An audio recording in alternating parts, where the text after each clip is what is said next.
Make sure a company named Indebtors LLC never buys your debt. Written by Harrisonprince. Like most people, I have a fair amount of debt. $224,000, mortgage with 25 years left to pay. $13,625, car loan with 4 years left to pay. $37,960, combined student loans, approximately 30 total years left to pay. Unfortunately, compared to lots of other Americans, those are relatively small numbers. Still, my parents had to co-sign on our house. How we managed to save up for a down payment is beyond me. All I remember from that time is lots and lots of rice and chicken for dinner. With all that burden already on us, something worse happened. My wife, Katie, was diagnosed with cancer. Together, we fought it tooth and nail for 2 solid years. All the while, Katie was being worn down by treatment, and I was being worn down by finances and extra home responsibilities. I picked up a second part-time job, but still the bills stacked up. By the end of those 2 years, when Katie and I were finally celebrating her change in status to in remission, we had racked up a lot of medical debt. $95,245, medical debt, varied time left to repay. Sure, we were told we had made it out relatively well with our little medical debt. Most treatments are upwards of $100,000 per year. Still, the situation was untenable. Even with multiple jobs, how could we repay this? The absolute only silver linings were these. Katie was in remission, and we had no kids to take care of. It was just us and over $350,000 in debt. We sold the car, bought a beater, ended up having to replace several parts, making for fun emergency expenses just so I could get to work on time. We barely even felt the relief of the measly $13,000 car loan in comparison to the total burden. Over several stressful nights, we totaled everything up, double and triple checking, hoping we had miscounted and added a zero where there shouldn't be. But no such luck.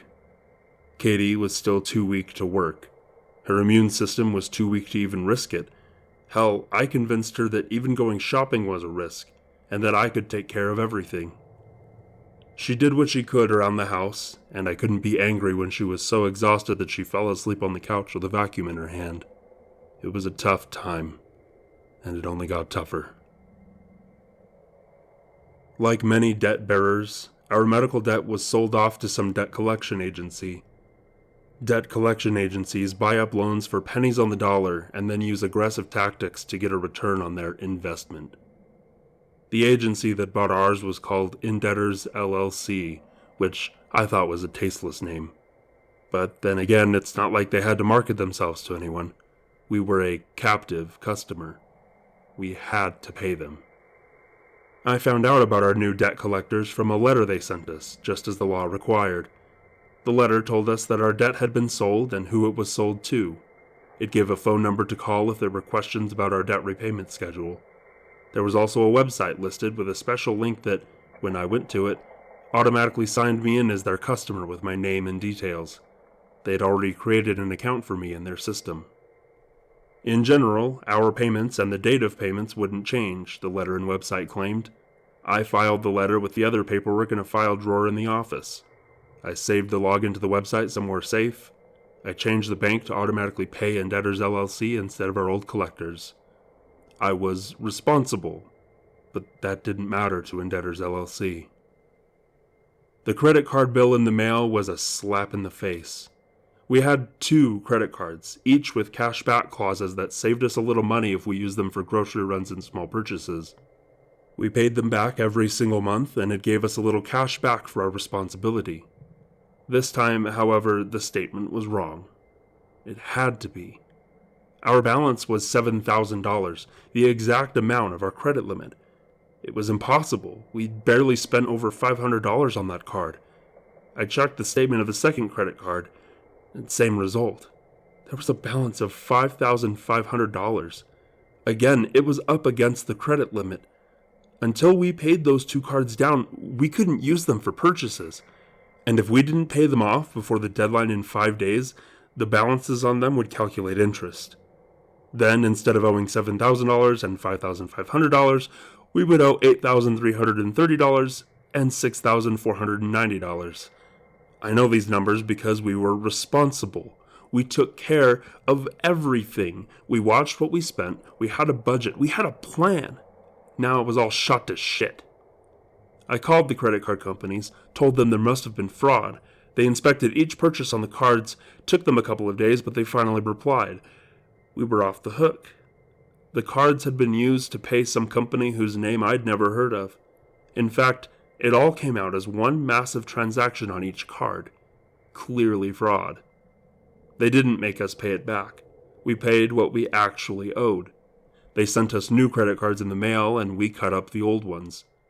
I went through and changed the credit card number on all of our automatic bills that used them. We were back on track, and the relief was palpable. I finally slept through the night for the first time in a week. Money was tight the next month. I watched what we spent very carefully, yet we still barely managed to cover expenses. My income felt tighter than usual. I felt the noose of the budget constantly, like a sword hanging over my neck. At the end of that month, the nightmare began again. The credit cards were maxed out.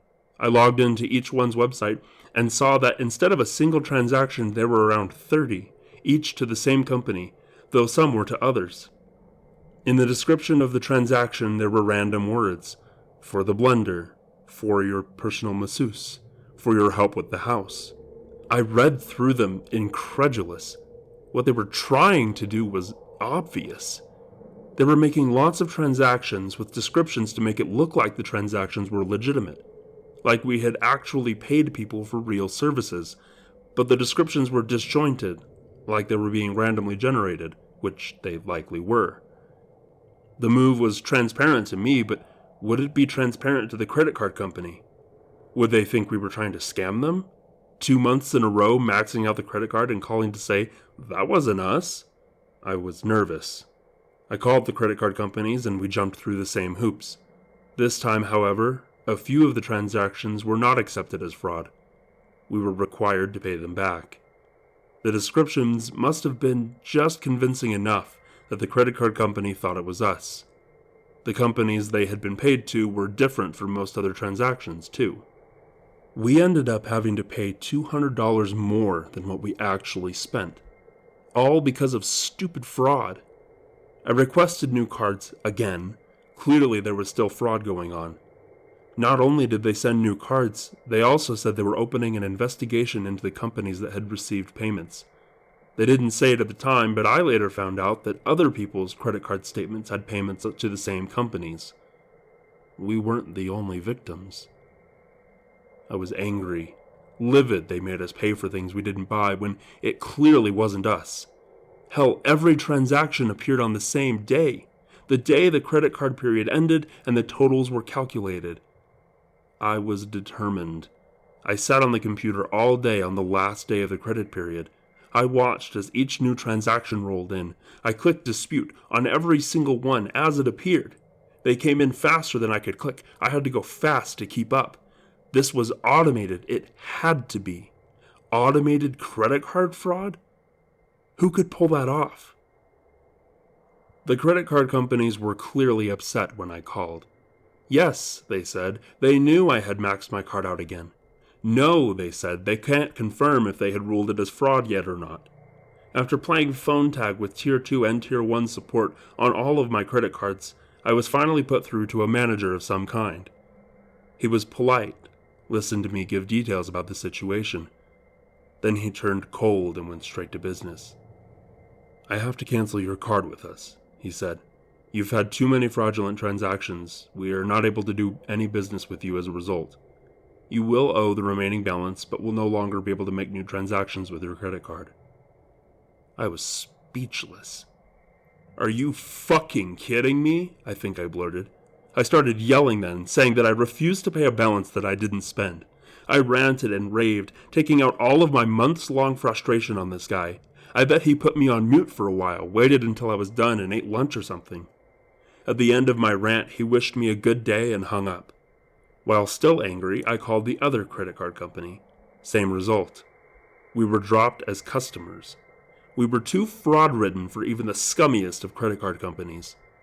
I was livid and scared.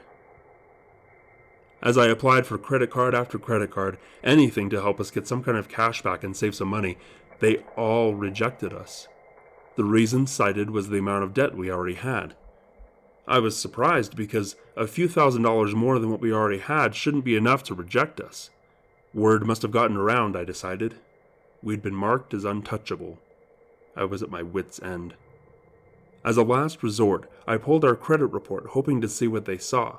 Maybe I could dispute something and then we could fix everything. I couldn't even hear myself gasp. My heartbeat was in my ears. 3 more credit cards and 5 personal bank loans. 8 new loans.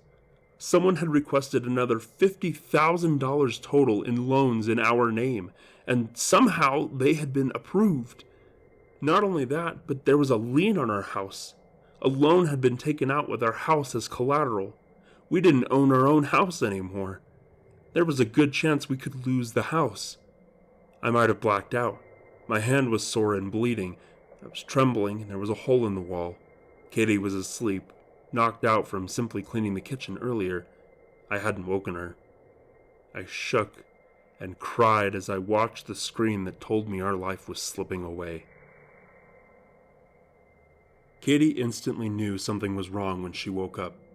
The hole in the wall should have been evidence enough, but seeing me trembling over the sink made her draw immediate conclusions. I told her everything. She was calm. Chemo did that to her. It had calmed her. She had become patient. She tried to soothe me. I resisted, shouting at her. This wasn't her fault. I shouldn't take out my anger on her. I shouldn't let my fear divide us. We sat down. We did what we used to do all the time when we were accumulating more and more medical debt. We counted it all. The numbers didn't add up. The mortgage, the student loans, those were the same. The numbers were correct. But when I logged into Indebtors LLC's website, I gasped. Katie looked over. Repayment complete. Our $95,245 was paid in full. Gone. Wiped. No longer there. The final payment must have been recent, or else it would have shown up in my credit report. How was this possible? Was God blessing us with this miracle? I clicked on transactions, trying to see how it had been paid. I'd seen TV shows where some millionaire buys up medical debt and forgives it. Maybe we were one of those stories. I skimmed the transactions. Lots of small payments, all dedicated to the principal of the loan. Hardly any interest had been paid. It was a miracle. And then I saw the descriptions. For your help with the house. For your personal masseuse. For the blender. I saw red. I jumped into a rage. Katie was terrified. She had no idea what was going on. I hadn't told her all of the details of the fraud. I'd let her rest and said I would take care of them all. Those motherfuckers. It was them. When they bought our debt, they had access to all of our personal information. They could pretend to be us, fill out forms for credit, request new credit cards for spending, take what was ours and line their pockets. I looked at my paychecks later and found what I suspected. They were skimming off my paychecks, labeling it as a garnishment, contacting my employer and demanding they pay them before I got my final paycheck. I hadn't been paying enough attention. Despite all of my responsibility, something had slipped through the cracks, and we had become victims. The worst part is, they hadn't truly stolen from us. We owed them every cent they took. We just hadn't agreed to how quickly we would pay them back. They stopped stealing from us the moment that the last penny had been paid. They had shifted the debt. Instead of us owing them, we now owed a dozen others, all with different interest rates, terms and conditions, and ways to pay. They absolutely, positively fucked us, all to get back a debt we legitimately owed them. I have been fighting and slogging my way through the legal system for over a year now, and I am still no closer to unraveling this scam. Yes, we owed them that money, but they scammed us. The courts aren't being agreeable on this. They are dancing around the issue. My lawyer has looked into it. Every company that transactions went to was owned by Indebtors LLC. They gamed not only us, but our credit cards. They found ways to funnel borrowed money to themselves. They invest, they buy medical debt, then they steal your identity and make you pay them back with either your money or someone else's. It's absolutely diabolical, and I am in awe that it's possible. Like I said, I've been fighting this for over a year. Katie is gone. So is the house. They took everything. I'm tired. I am out of options. I'm begging you, please check on your debts and credit statements. Make sure a company named Indebtors LLC never buys your debt.